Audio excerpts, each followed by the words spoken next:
Hi అండి. అందరికీ నమస్తే. ఈరోజు ఏంటంటే ఒక మంచి టాపిక్. మనము వినాయకుడిని తీసుకొచ్చిన కాడ నుండి చివరి రోజు వరకు చాలా నియమనిష్టలతోటి నాన్ వెజ్ తినకుండా, తాగకుండా అన్ని పూజ కార్యక్రమాలు నిర్విఘ్నంగా చాలా సంతోషంగా గడుపుకుంటారు ప్రతి ఒక్కరు.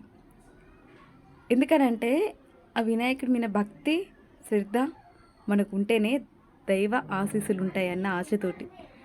కానీ 8 రోజులు నియమనిష్టలతోటి అంత ఘనంగా పూజ జరిపించి 9వ రోజు నిమజ్జనం చేసేటప్పుడు అంతలా తాగేసి ఊగుతూ ఊరేగింపడం అంత అవసరం అంటారా? నాకొచ్చిన డౌటు. చివరి రోజున దేవుడు దేవుడు కాకుండా పోడే దేవుడే కదా!